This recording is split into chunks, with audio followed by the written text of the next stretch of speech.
the depths of the mind, where the shadows reside, lies a book of dark lore, an unholy guide. From the pen of Lovecraft, this myth was conceived. All right, so get this. We're going deep into the Necronomicon today. Ooh, spooky. I know, right?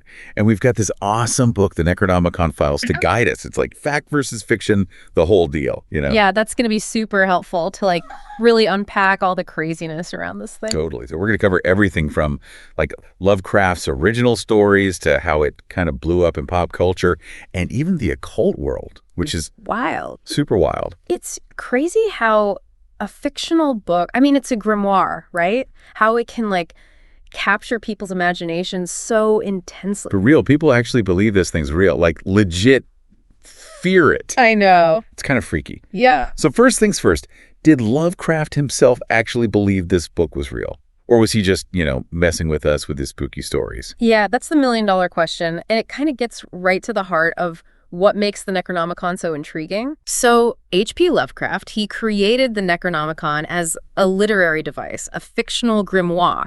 He didn't intend for it to be taken as like a real magical text. So he basically invented this whole like backstory for the book, the Mad Erebos, or all those scary rituals, the whole forbidden knowledge thing, just to make his stories extra creepy. Exactly. He made up this whole thing about it being written by this mysterious Abdul al-Hazred, filled it with descriptions of like terrifying entities and mind-bending rituals. Yeah. It was all part of his Cthulhu mythos. Okay, so it's all fiction, right? Part of his, what did you call it? Cthulhu mythos. Yeah. Like his whole fictional universe. Yeah, exactly. With these like ancient, powerful beings lurking just beyond our reality. Oh, that gives me chills. I know. And this is the crazy part, people started to believe it was real. Like Lovecraft even got letters from fans asking where they could find a copy. What do you think about that? Like, why would anyone believe this? It's fascinating. I think it speaks to our like deep-seated fascination with the unknown, the things we're not supposed to know. Yeah, like that forbidden knowledge thing. Exactly. And the power of believing itself. The Necronomicon has this aura of ancient secrets, dangerous knowledge. It just taps into these primal fears and desires that we all have. Oh, sure. Like we want to believe there's something more out there. Yeah. Even if it's terrifying. So that leads us to like the next level of this whole Necronomicon saga. The real world attempts to actually create versions of this fictional book. Isn't that wild? It's crazy. Like blurring the lines between fantasy and reality. Yeah, totally. Yeah. And in the Necronomicon files, Donald Tyson mentions meeting people who genuinely believed it was a real book. Crazy, right? I know. So let's talk about these real-world Necronomicons. There's the Simon Necronomicon. I gotta admit, I'm kind of curious about this one. What's the deal with that? The Simon Necronomicon is probably the most well-known and definitely the most controversial version. Ooh, controversial. Yeah, it's got this whole mysterious backstory, connections to like Peter Lavenda, and there are even ties to Aleister Crowley and Thelemic Magick. Crowley. Always got to be Crowley, right? Right. Always stirring up trouble. Always. But the Simon Necronomicon, it doesn't actually claim to be a direct translation of Al-Hazred's text, the fictional one. Right. Instead, it presents itself as a grimoire based on Sumerian mythology, like with elements of Babylonian magic thrown in. Interesting. Right. And it even has a section on, get this, common Sumerian words and phrases in English. Wait, really? I know, right? Okay, that's kind of strange. Like, how accurate is that even going to be? Yeah, so critics have pointed out some, inaccuracies when it comes to like actual Sumerian lore and history. And then the instructions for the rituals are often considered incomplete and potentially dangerous. So maybe not the best guide to summoning ancient deities then? Probably not the best idea. Probably not. And on top of all that, there's still this whole debate about who Simon, the author, actually is. Yeah. Or authors, maybe? Yeah, it could be multiple people. We don't really know. It's a mystery wrapped in an enigma. Here we are again in the dark side of the Necronomicon. As I said before, it's not obligatory for every Chaos Magic practitioner, but for those who use Necronomicon, it's very important. Not because it's good or not because it's bad, but because it's both of them. The duality have little space right here. So when you deal with Chaos Magic, it's very important you know about Necronomicon. So for those who follow Necronomicon, it's important to know the history around this book. This book may be a fiction. This book may be true. Maybe John Dee made this book long before H.P. Lovecraft. But it's not important as what you will reach with that content. So we follow this path. Here in Chaos Magic time. All right, so the Simon Necronomicon is a bit of a wild card. What about the Hey Necronomicon? That one claimed to be the real deal, right? Oh, yeah, it totally did. It was presented as a genuine translation of Alhazred's text, the fictional one. And it even had a fake backstory to make it seem super authentic. Wow, elaborate. Right. But later on, it was revealed to be a hoax, orchestrated by Colin Wilson. He's a British author. Wait, a hoax?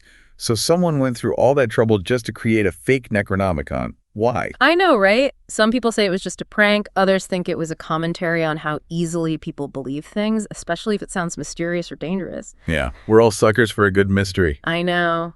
But it just goes to show how powerful the allure of the Necronomicon can be. People are willing to, create elaborate deceptions and fuel this ongoing fascination with this book that doesn't even exist. It's mind-blowing. But wait, there are even more Necronomicons out there, right?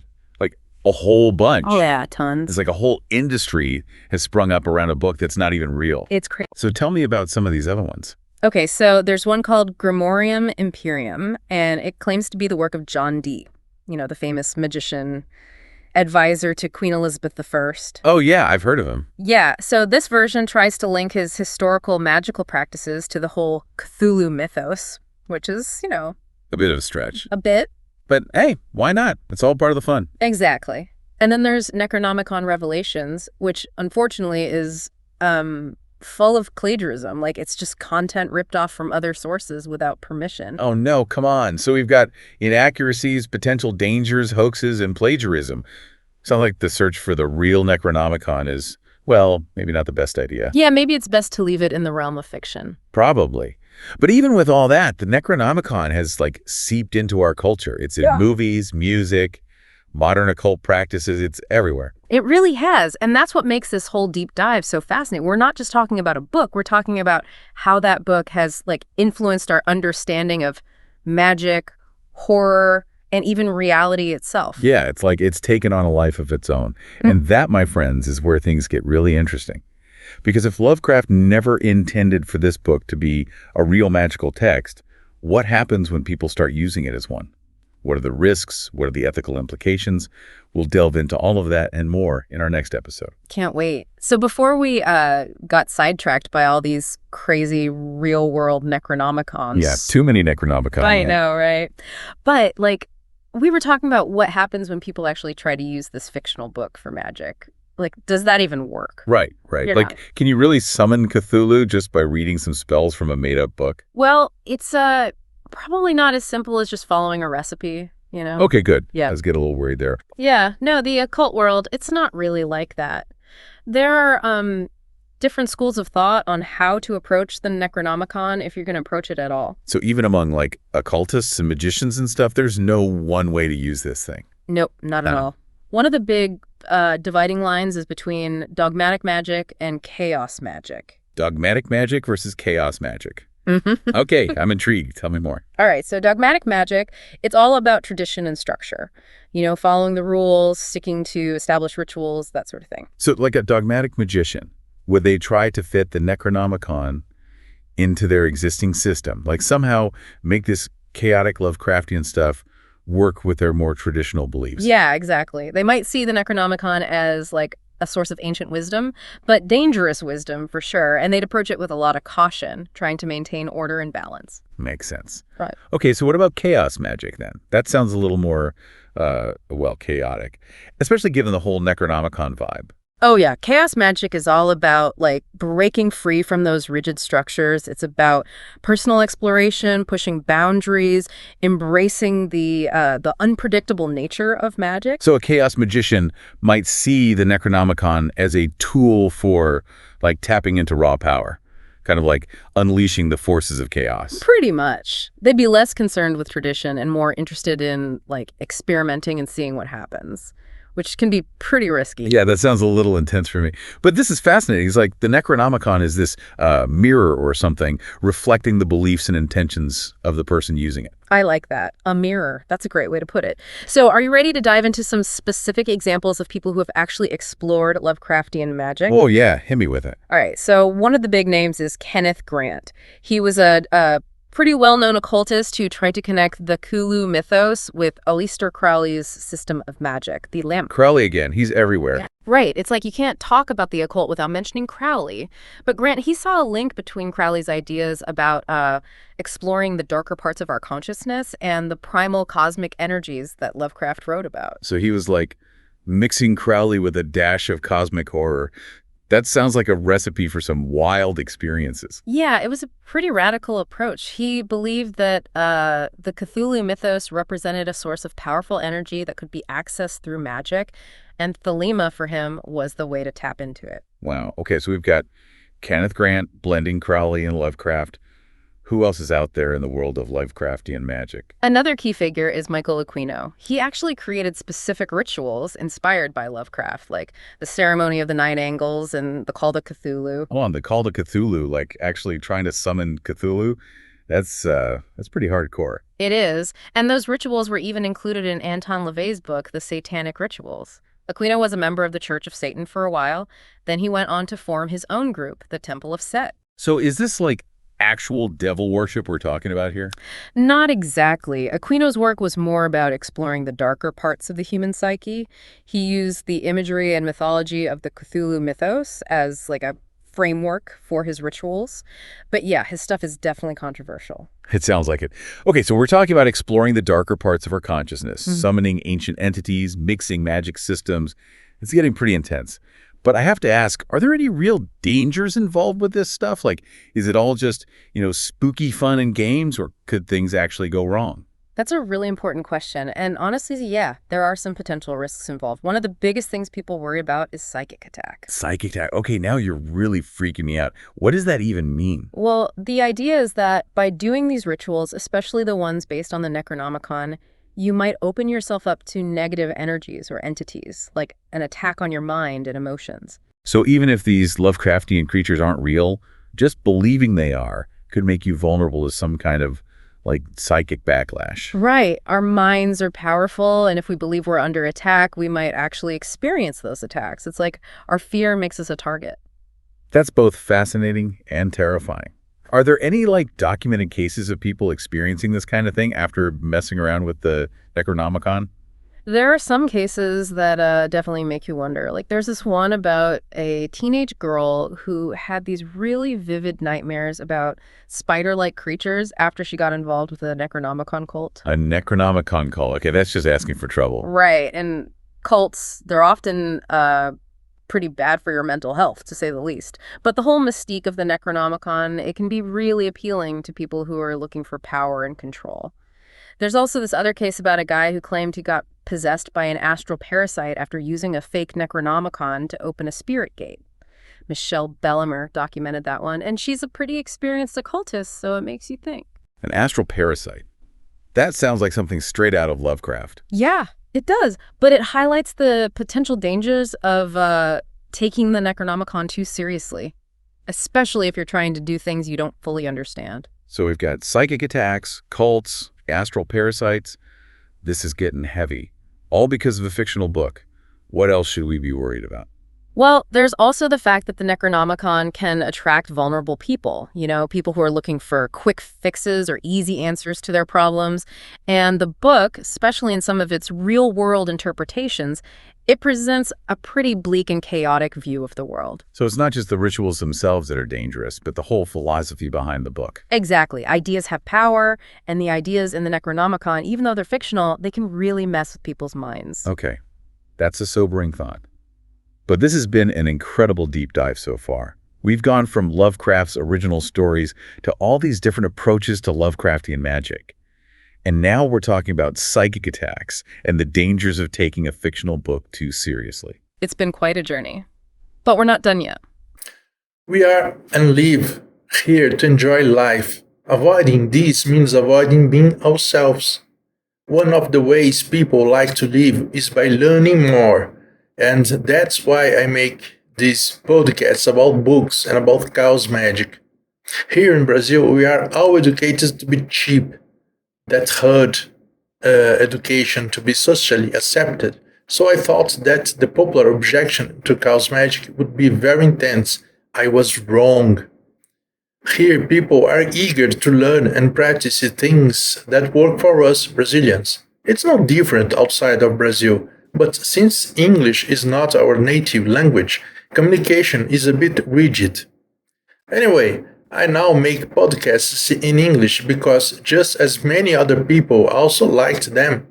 I believe it is important to use these podcasts as a basis for at least Chaos Magic group to start discussions about them. However, I must point out that groups that are not practitioners of Chaos Magic will be very surprised when they practice these works that I recommended. And also I will recommend. Let's keep our hunger for learning strong here in Brazil or anywhere on the world. Hugs. The Necronomicon, it's not just a part of the occult world. It's become a pop culture icon, too. Movies, TV shows, video games, all sorts of stuff. Oh yeah, the Necronomicon is definitely a horror movie staple. All right, let's talk about how this book made the jump from the printed page to the big screen. Let's do it. Okay, so we've covered the Necronomicon's origins and its role in magic, but now let's get to the fun stuff. Movies. Yes. From page to screen, it's had quite a journey. Right. It's this iconic symbol of horror now. Did it pop up in any early films, or did it take a while for Hollywood to catch on? You won't see it named in early horror films, but there were definitely some, precursors. Mysterious grimoires that basically did the same thing, unleashing chaos. Ooh, like prototypes for the Necronomicon. Okay, I'm hooked. Give me some titles. Well, there's A Haunted Palace. It came out in 1963. It's loosely based on Lovecraft and has this, creepy book that causes all kinds of mayhem. Oh, and Monster Die from 1965. Another one with a spooky book at the center of it all. Classic horror. Love it. But what really put the Necronomicon on the map, made it a household name almost. Gotta be The Evil Dead, no question. That first film came out in 1981 and boom, instant horror icon. Evil Dead. I remember that book, all fleshy and gross with the face and the chanting. Gave me nightmares for weeks. It made it so real, right? Gave the book this tangible evil presence. Yeah, totally. Not just a book anymore. It was pure evil given form. So did all the movies after that kind of follow that same over-the-top demonic style? Not really. There have been some pretty unique takes on it. Cast a Deadly Spell, for example. They did the whole Cthulhu thing, but as film noir. Whoa, wait, film noir. So Detectives in Shadows, but with the Necronomicon. Exactly. It becomes the sought-after object central to the mystery. Super cool how they blended genres like that. That's awesome. So we've got campy horror, we've got film noir. What else? The Resurrected from 1991. It's a bit darker, more serious. Based on Lovecraft's The Case of Charles Dexter Ward. Uses the Necronomicon for, resurrection and forbidden knowledge, of course. Forbidden knowledge, the classic theme. It's no matter how they portray it, the Necronomicon is always this temptation, this dangerous curiosity that you just can't resist. Yeah, it embodies that for sure. And that idea, that pull toward the unknown, even if it's dangerous, that works in any story, not just horror. So true. Okay, movies are covered. What about TV? Yeah. Did it make any appearances there? Oh, yeah. And it's interesting. TV often went for a more comedic take on it. Wait, comedic? The Necronomicon. I can't even picture that. I know, right? But there's an episode of The Real Ghostbusters where they tangle with an imp that was summoned from it. And the X-Files, they have a great episode called Die Hand, Die Verletzt, where it's used for some seriously dark rituals by a group of teachers. So even when played for laughs, it still has that connection to the dark side, the occult. For sure. It's such a powerful symbol, you can't totally erase that association no matter how you use it. Well, this has been quite the deep dive, from Lovecraft's imagination to real-world magic, and then straight into pop culture. It's crazy how a fictional book can have such a huge impact. It really is. Shows the power of ideas, I guess, and our fascination with the dark and mysterious side of things. Totally. And it leaves us with some big questions, right? Why are we so drawn to the Necronomicon? Is it the fear, the excitement of the unknown? Or maybe it's something deeper, a desire to understand the forces that shape our world, even the scary ones. Yeah, maybe it's all of that. Maybe the real power of the Necronomicon isn't in the magic or the monsters, but in what it makes us think about, what it makes us feel. Well said. Thanks for joining us on this journey into the world of the Necronomicon. It's been a wild ride. And remember, listener, sometimes the most terrifying stories are the ones we tell ourselves. Until next time, keep exploring and keep those imaginations open. The Necronomicon in mystery weave.